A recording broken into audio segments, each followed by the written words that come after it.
Hello everyone. So let's start our today's Hindu editorial analysis. Today we are going to discuss three topics: fiscal federalism, regional security dialogue and urban floods. So fiscal federalism से related जो topic है, a tax burden that attacks the federal rights of states. तो article को discuss करने से पहले थोड़ा सा हमें ये पता होना चाहिए कि फेडरलिज्म क्या होता है. तो federalism actually refers to vertical division of power in a political system. मतलब कि सेंटर एंड स्टेट के बीच में और जो भी लोकल बॉडीज हैं उनके बीच में पावर की डिवीजन होनी चाहिए. ठीक है, इंडिया में ये सिस्टम जो है वो प्रेजेंट है, जहां पर political power centre and state और साथ ही साथ लोकल बॉडीज के बीच में डिवाइडेड है. जो मेन इंपॉर्टेंट फीचर्स हैं फेडरल सिस्टम के, वो सबसे पहले तो मल्टीपल लेवल ऑफ गवर्नमेंट होना चाहिए. जैसे कि इंडिया में सबसे टॉप पर है सेंटर, उससे नीचे state and third tier of system भी प्रेजेंट है जो कि लोकल गवर्नमेंट इंडिया में प्रेजेंट है. ठीक है, अब इन तीनों के बीच में पावर जो है वो डिवाइडेड है, चाहे वो पॉलिटिकल पावर हो, चाहे वो फाइनेंशियल रिलेटेड थिंग्स हो, उन सब मैटर्स में पावर जो है इन तीनों के बीच में डिवाइडेड है.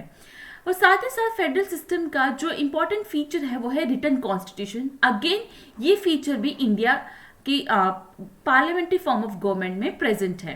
एंड इंडिपेंडेंट जुडिशरी, ताकि जुडिशरी प्रॉपर तरीके से जस्टिस कर सके विदाउट किसी की इंटरफेरेंस में. अब इंडिया में इनके अलावा कुछ यूनिटरी फीचर्स भी प्रेजेंट हैं, जैसे कि इमरजेंसी के टाइम पे सेंटर जो है वो ज़्यादा पावरफुल हो जाती है. सेंटर ज़्यादा पावरफुल हो जाती है.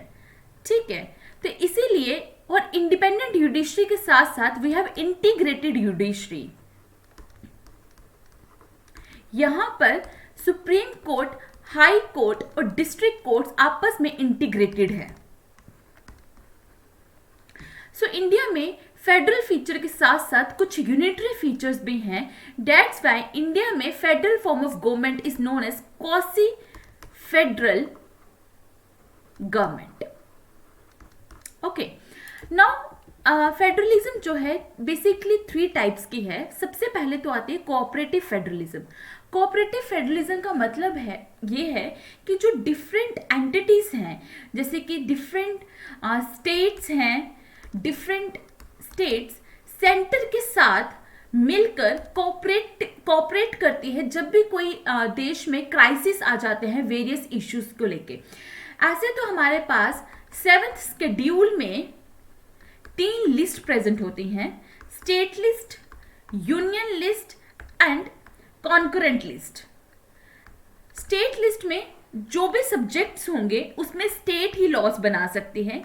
यूनियन लिस्ट में जो सब्जेक्ट होंगे उसमें सेंटर लॉज बना सकते हैं. और कॉन्करेंट लिस्ट में स्टेट और सेंटर दोनों मिलकर लॉज बना सकते हैं. पर जब भी देश में कोई क्राइसिस हो जाते हैं तो इन स्टेट्स को सेंटर के साथ मिलकर कोऑपरेट करना पड़ता है ताकि उन क्राइसिस से ओवरकम कर सके.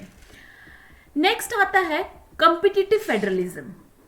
अब इसमें क्या होता है ना कि मान लो 2 स्टेट्स थी, एक लेट इट बी राजस्थान और दूसरी स्टेट है केरला. मान लेते हैं कि राजस्थान में जो बर्थ रेट है वो बढ़ता ही जा रहा है, जो कि होता भी है. ठीक है, और केरला में बर्थ रेट जो है वो कंट्रोल्ड है. सो हम क्या कर सकते हैं कि राजस्थान का भी बर्थ रेट कंट्रोल करने के लिए कुछ ऐसी पॉलिसीज ला सकते हैं कि जो स्टेट अपने बर्थ रेट को बेटर वे में कंट्रोल करेगी उसको ज़्यादा फंड्स प्रोवाइड किए जाएंगे. तो इस वे में ये दोनों एक दूसरे से एक हेल्थी कंपटीशन करेंगे जिसकी वजह से इकोनॉमिक डेवलपमेंट होगी. Okay, this is called competitive federalism. उसके बाद आती है फिस्कल फेडरलिज्म. फिस्कल फेडरलिज्म में फाइनेंशियल पावर्स वो जो फंक्शंस हैं वो डिफरेंट फॉर्म ऑफ गवर्नमेंट में डिफरेंट लेवल्स पे डिस्ट्रीब्यूट किए जाते हैं. और ये इसीलिए होता है to ensure fairness in division in in matters of finance. और इंडिया में हमारे पास एक ऐसी कॉन्स्टिट्यूशनल अथॉरिटी भी है जो कि ये फाइनेंस को देखती है कि किस तरह से फंड्स जो हैं डिफरेंट स्टेट्स के बीच में, सेंटर और स्टेट के बीच में और लोकल बॉडीज के बीच में डिस्ट्रीब्यूट किए जाने चाहिए, जैसे कि हमारे पास फाइनेंस कमीशन है इंडिया में। ओके अब हमारे कॉन्स्टिट्यूशन में कुछ आर्टिकल्स भी हैं, जैसे कि आर्टिकल 246 जो कि lets down the list of subjects on which different levels of government can make laws. और इसके लिए 7 शेड्यूल है इस डिवीजन के अंदर, इस आर्टिकल के अंदर, जिसमें 3 लिस्ट आते हैं, union list, state list and concurrent list. Article 292 जो है, it empowers the central government to borrow funds from within and outside the country as per the limits imposed by parliament। Article 293 के हिसाब से states जो है वो country के अंदर से फंड्स जो है वो बोरो कर सकती है, और 293(2) के हिसाब से सेंटर को स्टेट गवर्नमेंट को लोन प्रोवाइड करने हैं subject to conditions laid down in parliament. तो ये कुछ कॉन्स्टिट्यूशन में आर्टिकल्स मेंशन हैं जिसके हिसाब से जो फाइनेंशियल डिस्ट्रीब्यूशन है पावर्स की वो मेंशन की गई है। अब इंडिया में फिस्कल इम्बैलेंसेस क्या है? अब क्या होता है ना कि सेंट्रल गवर्नमेंट जो टैक्स लेती है वो काफ़ी ज़्यादा होता है, और इतना टैक्स जो वो स्टेट गवर्नमेंट के साथ शेयर नहीं करती है, जिसकी वजह से काफ़ी डिस्प्यूट्स जो हैं, इम्बैलेंसेस जो हैं वो देखने को मिलते हैं। जैसे कि इन्होंने एग्जांपल भी दी है कि जीएसटी के बाद ये कहा गया था कि जो शेयर मतलब इन इंडिया जो जीएसटी के बाद में जो share of states in public expenditure वो 60% है, बट जहाँ पर देखा जाए सेंटर का वो सिर्फ 40% है, और ये काफ़ी ज़्यादा इम्बैलेंस है। ठीक है, और अब इस आर्टिकल के हिसाब से जो हमें 2 चीज़ें सबसे इंपॉर्टेंट आनी चाहिए, एक है सेस और एक है सरचार्ज। दोनों ही टैक्स ऑन टैक्स है, जो कि टैक्स ऑन टैक्स मतलब एक टैक्स पे लगते हैं। ठीक है, अब सरचार्ज क्या होता है? मान लो कि ₹1000 के ऊपर 10% टैक्स लगा है, मतलब कि ₹100 जो है वो टैक्स लगा है, और उस 100 के ऊपर भी मैंने 10% टैक्स लगाया है। उस 100 के ऊपर मैंने प्रिंसिपल अमाउंट के ऊपर नहीं, जो मेरी टैक्स अमाउंट थी उसके ऊपर मैंने 10% टैक्स लगाया, मतलब कि ₹10। तो that is called as surcharge. ठीक है, जो मैंने इस 100 रुपीज के ऊपर 10% टैक्स लगाया, that tax is known as surcharge. अब सेस क्या होता है ना, अब सेस होता है कि टोटल टैक्स प्लस सरचार्ज।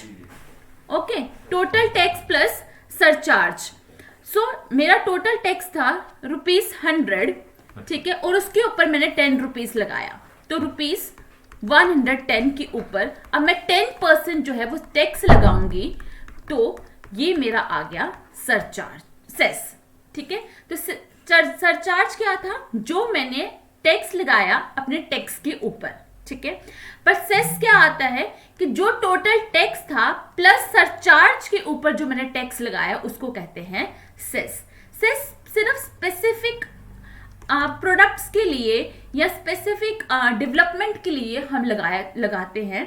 ठीक है, पर सरचार्ज क्या होता है कि मान लो एक स्पेसिफिक अमाउंट के बाद मुझे कुछ एडिशनल टैक्स लगाना है, तो मैं उसको सरचार्ज कहूंगी।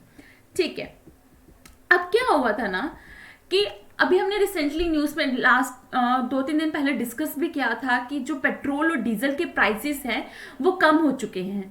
बट देखो, पेट्रोल जो है वो इतना महंगा आता नहीं है जितना महंगा हमें कंज्यूमर को मिलता है।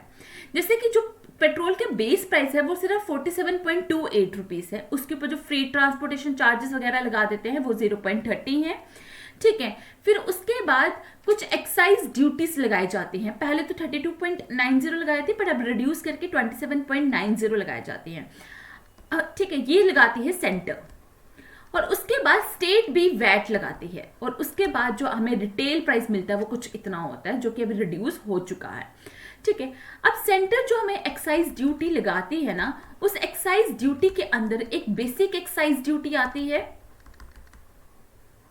ठीक है, और सेस एंड सरचार्ज आते हैं। अब जो बेसिक एक्साइज ड्यूटी होती है ना, वो कुछ ज़्यादा नहीं है, 1 to 2% के बीच में ही रहती है, ठीक है। और ये बेसिक एक्साइज ड्यूटी सेंटर जो है वो स्टेट के साथ शेयर करती है, ठीक।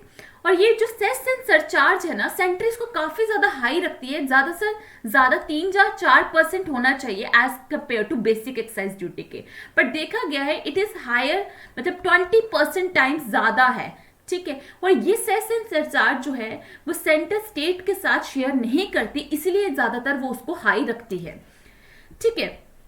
तो अभी हमने देखा कि ₹5 जो है पेट्रोल से और ₹10 जो है डीजल से उसके रिडक्शन किए गए हैं एक्साइज ड्यूटी पे, ठीक है। और कहा जा रहा है कि बेसिकली किए गए हैं फार्मर्स के इनकम को बूस्ट करने के लिए, जो अभी राबी सीजन आने वाला है उस टाइम के लिए, ठीक है। अब ये देखा गया है कि बेसिक एक्साइज ड्यूटी ज्यादातर ₹1.40 है और बाकी सारा का सारा जो है वो सेस और सरचार्ज की वजह से आता है।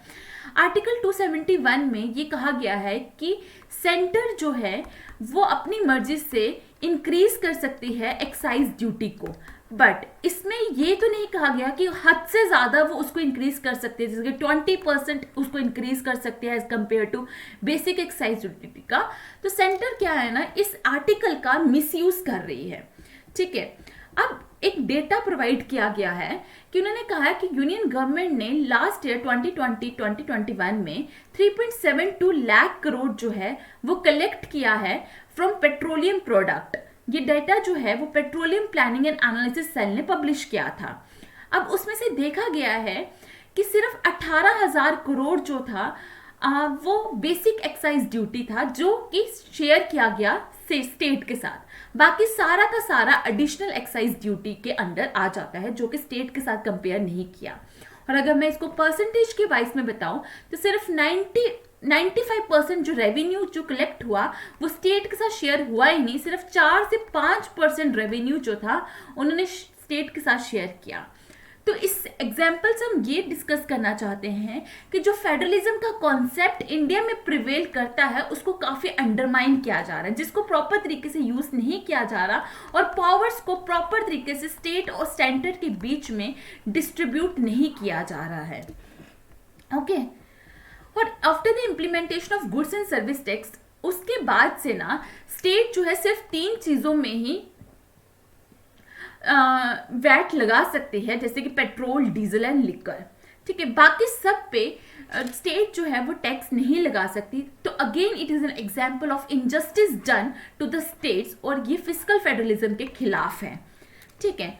अगला कॉन्सेप्ट जो इस आर्टिकल में डिस्कस किया गया है वो रेवेन्यू न्यूट्रल रेट के बारे में किया गया है। रेवेन्यू न्यूट्रल रेट क्या होता है ना, कि मान लो हमने कोई 2 लाख का प्रोडक्ट खरीदा है, ठीक है, और उसमें हमें मान लो 18% जो है वो जीएसटी देना पड़ा, तो ऑलमोस्ट कुछ भी हमारा 3 लाख के करीब करीब वो प्रोडक्ट हमें पड़ जाता है। तो अब उस प्रोडक्ट को हम कहाँ से पूरा कर सकते हैं, भरपाई कहाँ से कर सकते हैं? वो भरपाई हम ये कर सकते हैं कि मान लो एक कोचिंग सेंटर था, ठीक है, उसमें जो स्टूडेंट्स आ रहे थे उससे जो हमने 18% जीएसटी ली फीस पे, उस 18% को हम गवर्नमेंट को नहीं देंगे, उस पर हम टैक्स पे नहीं करेंगे, वो 18% हम अपने पास रखेंगे। तो उस तरीके से हमारा जो ये है रेवेन्यू, हमने जो एक्स्ट्रा टैक्स दिया था वो हमारा फुलफिल हो जाता है। तो गवर्नमेंट ने ये कहा था कि हम रेवेन्यू न्यूट्रल रेट को 16% पे मेंटेन करेंगे ऑन गुड्स, जबकि इनिशियल जीएसटी के टाइम पर। बट देखा गया है कि average rate of taxes in goods जो आज के टाइम में सिर्फ 11.3% है, जिसकी वजह से ना गवर्नमेंट को ना कंज्यूमर को फायदा हुआ। होना तो कंज्यूमर को चाहिए था, हमें तो दिमाग में यही आएगा कि कंज्यूमर को फायदा होना चाहिए था, पर कंज्यूमर को कोई फायदा नहीं हुआ, क्योंकि इसकी वजह से हुई इन्फ्लेशन, और इन्फ्लेशन की वजह से डिमांड बढ़ी। डिमांड बढ़ने की वजह से जब इन्फ्लेशन हुई तो ना कंज्यूमर को फायदा हुआ ना गवर्नमेंट को, क्योंकि इसकी वजह से प्राइस राइज काफी ज्यादा इंक्रीज हो गए। हर एक प्रोडक्ट के प्राइसेस पहले से अब आप देख भी सकते हो कि कितने ज्यादा इंक्रीज हो चुके हुए हैं, ओके। तो on an average the country collects ₹1 lakh crore a month as GST and 2 lakh crore in a year, ठीक है। और उसमें से 6 लाख जाता है स्टेट के पास, 6 लाख जाता है सेंटर के पास। बट देखा गया है अगर तो 16% हमारा रेवेन्यू न्यूट्रल रेट होता तो हमारे पास 18 लाख के करोड़ जो है वो कलेक्ट होना चाहिए था, मतलब कि 3 करोड़ जो है स्टेट के पास एडिशनल जाता। केरला के एग्जाम्पल देते हुए इन्होंने ये कहा है कि Kerala would have got ₹12,000 crore as GST and at least 2,500 crore as a state share from the divisible pool. So when the centre lost 1,80,000 crore just because कि उन्होंने रेवेन्यू न्यूट्रल रेट को मेंटेन नहीं किया, तो केरला को 14,500 करोड़ का जो था लॉस फेस करना पड़ा, जिसकी वजह से उनको काफ़ी ज़्यादा दिक्कतें आई एक एज अ सर्वाइव करने में, क्योंकि हर एक कंट्री को एक डेडिकेटेड अमाउंट ऑफ टैक्स की काफ़ी ज़्यादा ज़रूरत रहती है, कंट्री को भी ज़रूरत रहती है, स्टेट को भी ज़रूरत रहती है, ताकि वो अपने फंक्शंस जो भी ज़रूरतें हैं वो उनको पूरी कर सकें। तो इस चीज़ को भी स्टेट सेंटर को है देखने की ज़रूरत है, करेक्ट करने की ज़रूरत है, क्योंकि ये एक स्टेट के लिए काफ़ी ज़्यादा इम्पॉर्टेंट है। उसके बाद उन्होंने बात की थी नेशनल मोनेटाइजेशन पाइपलाइन की। ठीक है, उन्होंने कहा था कि ये पाइपलाइन को ना बेचा जा रहा है, बट ऐसे नहीं, सेंटर ने क्लियर किया कि हम इसको बेच नहीं रहे हैं, हम जस्ट कुछ टाइम के लिए इसको एक होर्डिंग पे दे रहे हैं, उनको दे रहे हैं ताकि वो इसको मेंटेन कर सकें। तो स्टेट को ऐसा लग रहा है कि उनकी सवर्निटी में काफ़ी ज़्यादा इम्पैक्ट पड़ सकता है। तो ये कुछ ऐसे एग्जाम्पल्स थे इस आर्टिकल में डिस्कस किए हुए, जिसकी वजह से फेडरलिज्म जो है वो काफ़ी इम्पैक्ट हो रही है और प्रॉपर तरीके से रन नहीं हो रही। जो फेडरलिज्म का मेन प्रिंसिपल है डिवीजन ऑफ पावर, वो प्रिंसिपल फुलफिल नहीं हो पा रहा है। ओके, सो जो नेक्स्ट टॉपिक है that is called undefined role. Again आप इसको GS2 पेपर 2 और इंडिया एंड इट्स नेबर के साथ रिलेट कर सकते हैं। अब इस आर्टिकल में बेसिकली बात की गई है जो अभी हमारे रीजनल सिक्योरिटी डायलॉग कंडक्ट किया था, जिसको इंडिया ने होस्ट किया था, इंडिया ने इसको होस्ट किया था और ये दिल्ली में कंडक्ट हुआ था and it was chaired by Ajit Doval. Ajit Doval ने इसको चेयर किया था और इसमें 3 मैसेजेस जो हैं वो दिए गए हैं। सबसे पहले मैसेज तो यही बात की गई है कि it wishes to remain an important engage player in the future of Afghanistan, कि अफगानिस्तान के साथ इनको अपने रिलेशंस को मेंटेन करना है।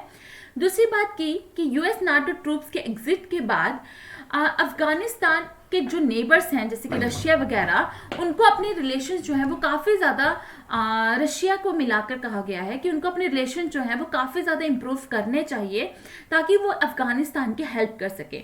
और तीसरी बात ये बोली कि अपने पॉलिटिकल डिफरेंसेस को भूल के अफगानिस्तान में जो अभी ह्यूमैनिटेरियन क्राइसिस चल रहे हैं, हमें उस चीज़ पे काफ़ी ज़्यादा प्रायोरिटी देनी चाहिए और उनकी हेल्प करनी चाहिए।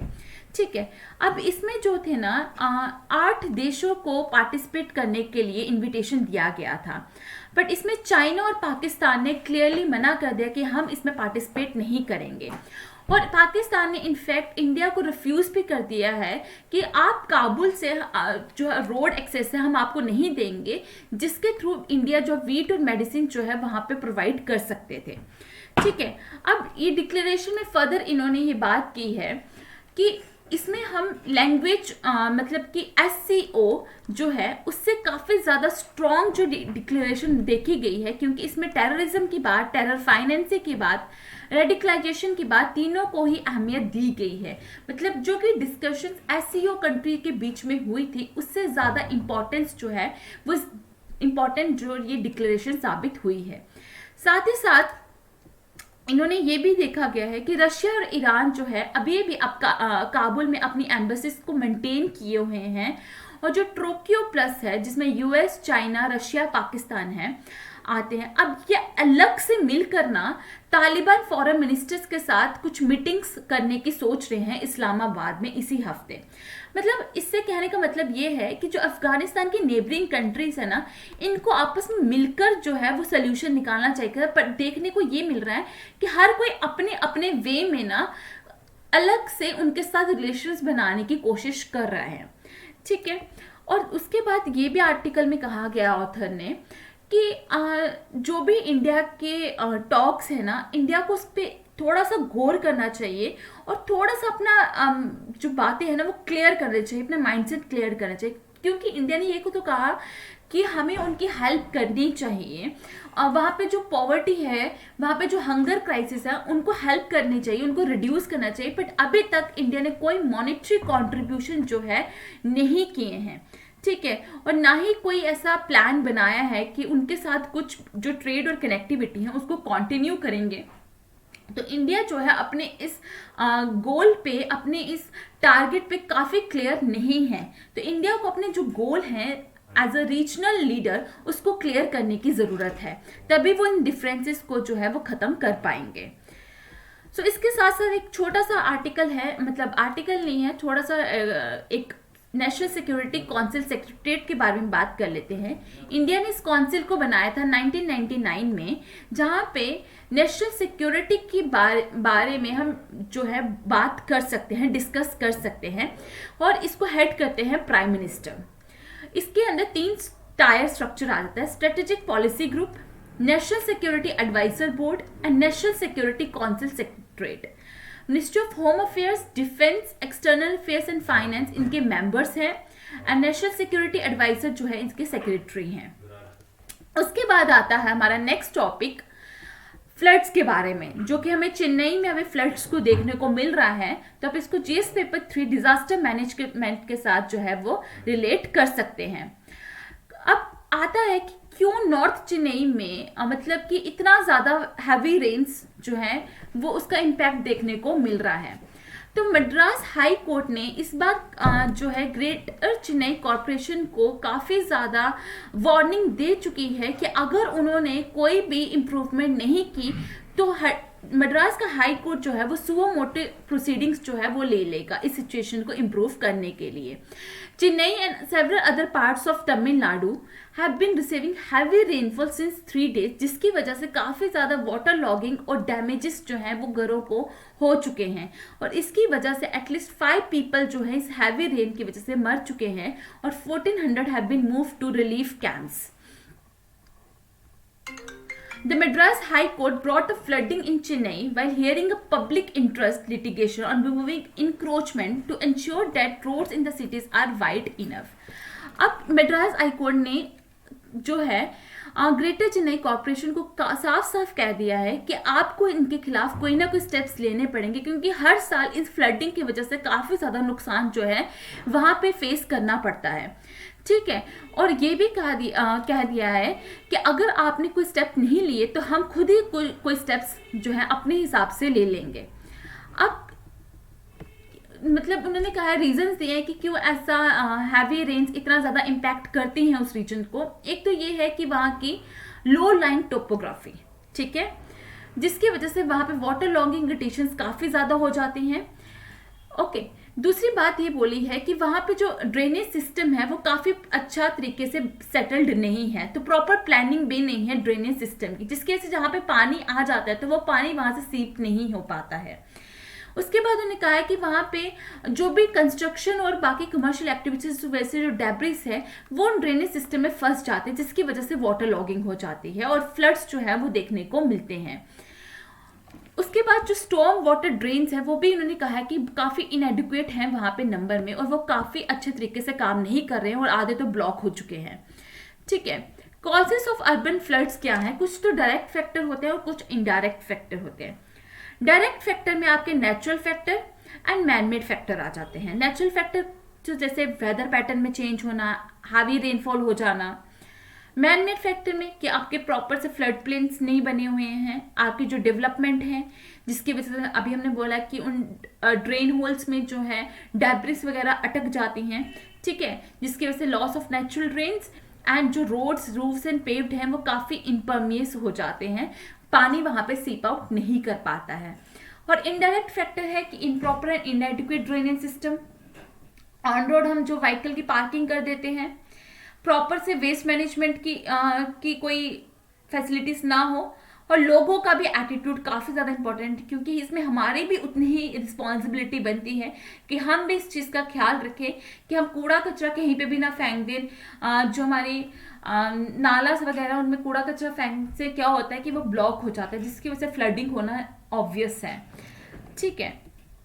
अब इन्होंने ये बात की है कि इंडिया में 7500 किलोमीटर जो है वो लॉन्ग कोस्ट लाइन है।